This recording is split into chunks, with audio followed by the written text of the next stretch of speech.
বর্জ্য ব্যবস্থাপনা একটা ভয়ঙ্কর আকার ধারণ করেছে। আমি গতকাল নরসিংদী গেছি, ওখানে দেখি জেলখানার সামনে পুরা প্রস্তে প্রস্তে আপনার পলিথিন আর প্লাস্টিক বসে আছে। এখন এইখানের সমস্যা আর আমিনবাজারের সমস্যা একই রকম। আজকে আমাদের সাথে আমাদের উত্তরের প্রশাসক মহোদয় আছেন, আর দক্ষিণে যিনি বর্জ্য ব্যবস্থাপনার দায়িত্বে আছেন উনিও আছেন।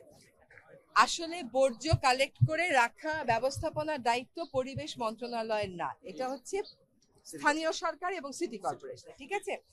কিন্তু এটা যেহেতু পরিবেশ দূষণ করছে সেজন্য এটা আমার দায়িত্ব। এখন উনি ওনার নিজের মুখেই বলবেন যে ওনারা কি ব্যবস্থা নেবেন।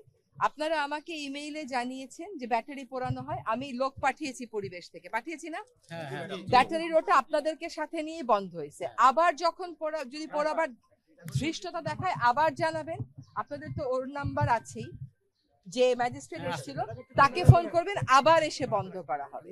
এবং যারা করে সে সমস্ত কারখানার আমরা দরকার হলে মালিকদেরকে ধরবো। দুইটা আপনি বলেছেন যে দুইটা স্টিল মিলের কথা, আমি দুইটা স্টিল মিলের নাম নিয়েছি। আমি গিয়ে দেখবো ওদের পরিবেশগত ছাড়পত্র আছে কিনা। যদি ওরা ছাড়পত্র মেনে চলে তো চলবে, যদি ছাড়পত্রের একটা নিয়ম ওরা ব্যত্যয় ঘটায় আমরা সেটা আইনি ব্যবস্থা নেব। এখানে একটা কথা বলি, আমাদের যিনি রুবিনা আছেন উনি আমাকে বলেছেন যে অলরেডি ওদেরকে বন্ধের নোটিশ রেডি করা হয়েছে, কালকে অফিস খুললেই ছেড়ে দেওয়া হবে। এখন এইখান থেকে আপনাদের চূড়ান্ত দাবিটা হচ্ছে যে এইখান থেকে এটা সরিয়ে নিতে হবে। আসলে মানুষেরকে অত্যাচার করার যে কত কায়দা আছে এটা এইখানে না আসলে আপনি বুঝবেন না, আমিনবাজারে না গেলে আপনি বুঝবেন না। কিন্তু এটা চলতে পারে না। কিন্তু এটা যদি আপনি আমাকে 5 দিনে বলেন আমি পারবো না সমাধান করতে।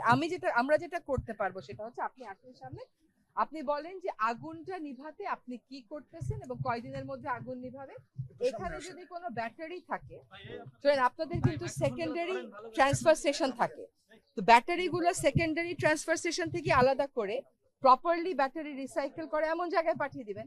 ব্যাটারিগুলো এখানে আসতেই পারবে না, ওই ব্যবস্থাটা নিতে হবে। হ্যাঁ, আর একটা হচ্ছে যে আমার মন্ত্রণালয়ের লোকবল কম, তাদেরও কম, কিন্তু সবাই এক হলে তার কম থাকে না।